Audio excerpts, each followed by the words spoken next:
It is time to review Superunknown by Soundgarden. Alright, my first thoughts. I feel I'm in for a good run, considering that everybody and their grandma loves Black Hole Sun.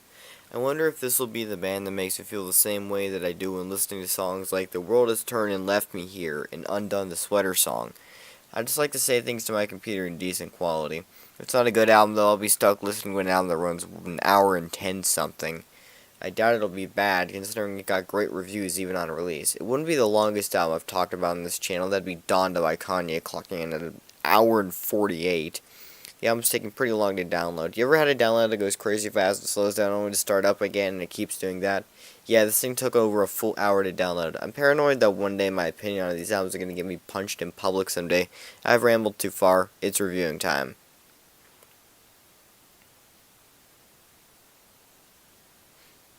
The very first thing we hear upon giving this album a play is some kick-ass drumming in this perfect wall of sound. The vocals are mixed pretty badly, though it's super hard to tell what's being said. Regardless, this is exactly what I was hoping it would be. This endless, impenetrable field of guitar and bass noises through which nothing that is not awesome may pass is the exact sound I desire. The drumming is incredibly awesome. He's clearly living his best life here. This is what I need. It's not screaming like metal. It's not harsh like punk. It's exactly what I wanted. Let Me Drown is such a versatile song. Every moment feeling like precious, fleeting badass. The heaviest bass I've ever heard, and that physically shakes me in higher volumes. This is the only good track on the album. I'd still come back just to listen to it. It's life-changing, and I can't give it anything less than an A+.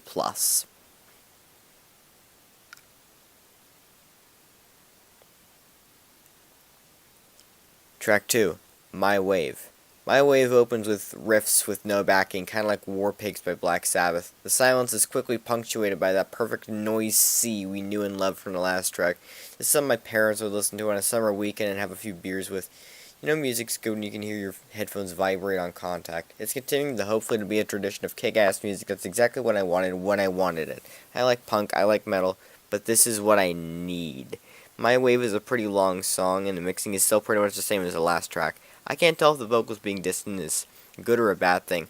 On one hand, it makes a dreamy, effervescent soundscape. That means bubbly.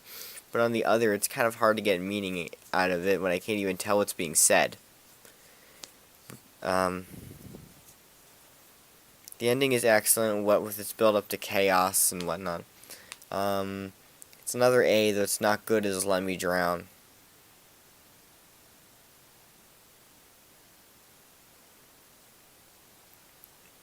Track 3, Fell on Black Days. My right ear likes this intro. Fell on Black Days is a slower track, the kind that feels like it drags along in a good way. Wikipedia classifies this album in 5 genres, and I feel stoner rock fits this one the best. The vocals might be higher in the mix here, but it's just me. This guy has a beautiful voice, I'm serious, every word is gold. Unless there's an intolerably bad song or two, I can see high scores in the 90s. I'll replay this one over and over until I get sick of it. It's just awesome. That's a sign of things to come. It's an A.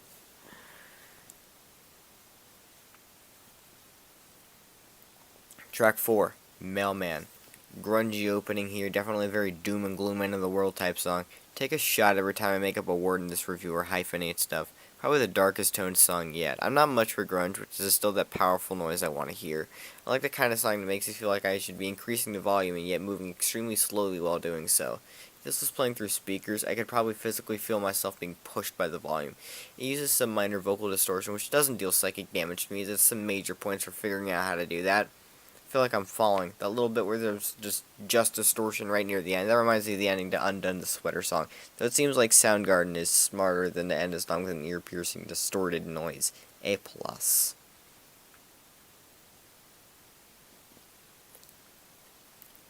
Track 5, Superunknown. It's the title track, folks. I think this is the fastest song yet. If I close my eyes, I can see a race in the opening of a Hollywood blockbuster. This would totally play. I can practically see the protagonist smirking at his opponent as he shifts gears or hits a turbo button or something and goes fucking flying. The song kicks ass in every sense of the word. Take a shot every time I use profanity in this review and try not to be dead by the end of it. Certified banger. This should be a Call of Duty Zombies Easter egg song. Imagine this sitting while you're sending the Imagine this playing while you're sending the undead back to hell. Whoops. That or Army of Zombies by Lars Frederiksen. This song is the perfectly crafted essence of awesome, though it ends abruptly, which spares this one from perfection. It might just be my copy, though, because I don't think it's supposed to cut off, but either way, Superunknown is an A.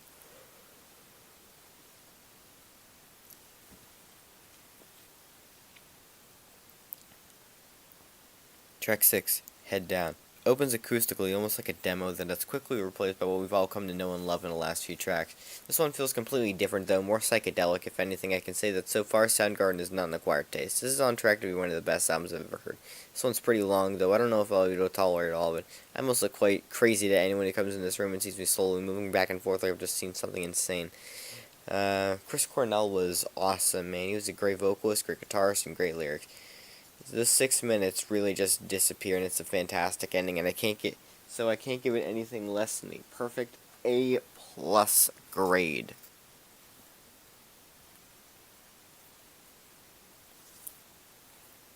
Track 7, Black Hole Sun. I've listened to this song in the past, but this is the first time I've heard it truly clearly. I used to think this one sucked as a kid, and I heard it once and I thought the chorus was dumb. How wrong I was. Where was I wanted to review this album solely because of this track. It's been stuck in my head for days. No one sings like him, Cornell, anymore. The song sounds a little higher in pitch than I remember, but I'll chalk that up to computer speakers. I swear everything sounds a little lower through them. However, I will say that Black Hole Sun feels like it goes on a lot longer than it needs to, and the latter half of the song is an attempt to pad time. The silent half of the lyrics are the chorus. Despite the coolness, unfortunately, Black Hole Sun, though I love it so, is far less than perfect, and I'll have to give it an A- for being cool but far from perfection.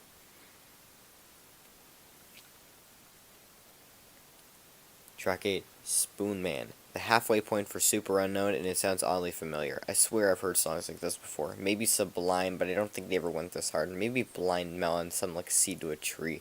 I don't have much to say, actually. It's already been said. There's a drum solo around 2 minutes and 30 seconds in, and it goes pretty heavy. Spoon Man is fine at B+.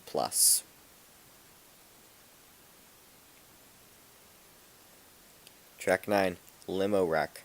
We begin a lot slower here. It does feel like touring a limo wreck.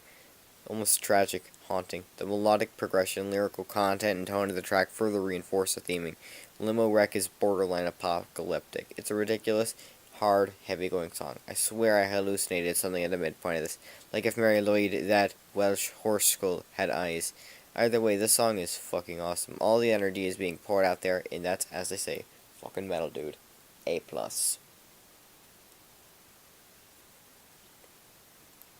Track 10, The Day I Tried to Live. Psychedelic opening, reminiscent of Yoshimi battles the Pink Robots. Said intro goes on for a decently long time, the first other instrument introduced being a bass and then the voice. The song is, I think, in minor key, either that or making heavy use of sharp notes, which is well executed, and it makes the song pretty neat at doing what it does. Title is kinda dumb, though. It sounds like something an edgy, depressed teen would write because he doesn't go outside. Either I'm starting to get really tired of this, or The Day I Tried to Live is just an okay song at best. I feel nothing really here. This just comes the closest to filler. There's so much effort in there that I can't really say it's filler. Filler is a song like Hold Me Tight by the Beatles or the entirety of Hurley by Weezer. It's just okay, and it's a B.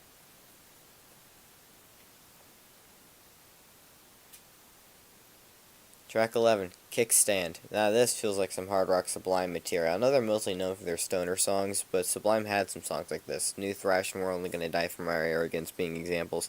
Kickstand, however, is an incredibly brief song and hardly amounts to anything before reaching a sudden conclusion. What is there is great, but it's too small a concept to be anything of note, so it gets an A- from me.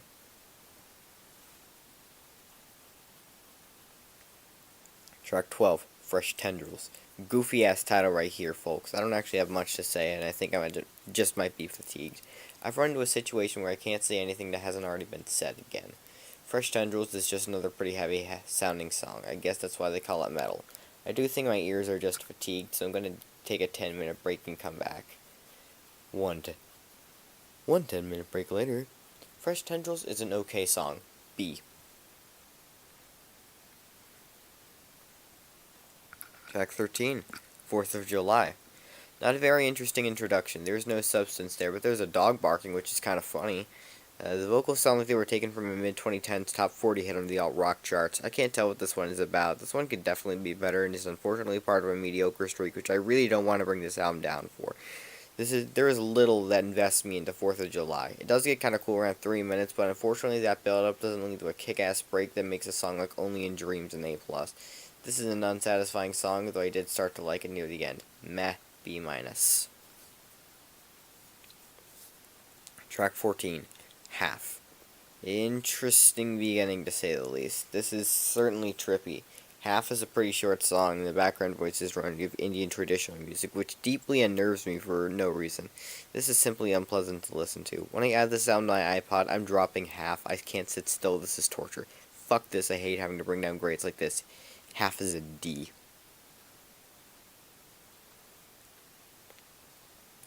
Track 15, Like Suicide.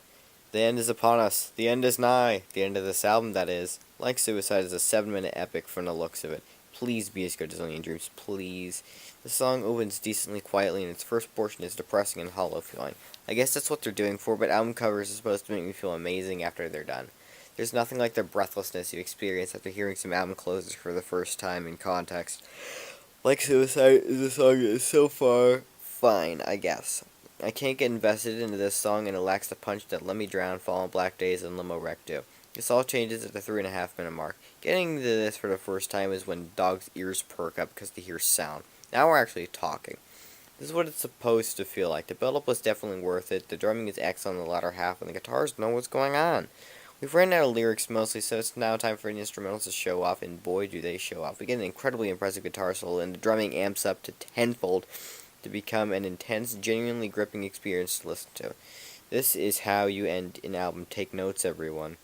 The song ends with the reprise of an earlier lyric in the song. Ooh, I said song twice in one sentence there. That's my fault. Letting the reverb and echo fade out for a perfectly captured ending. The first half sucks, but this is how you end an album, and Like Suicide is an A-. Final thoughts. Despite having a pretty mediocre latter half, Superunknown is the album I've always wanted. Genuine perfection is within this record, and genuine math. With that out of the way, it's time to score.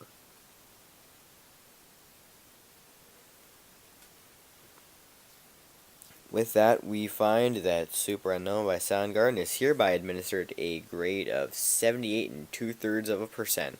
Though I wish it was higher, the numbers do not in fact lie, and as such, 1180 out of 1500 is all that I'm gonna know. Superunknown.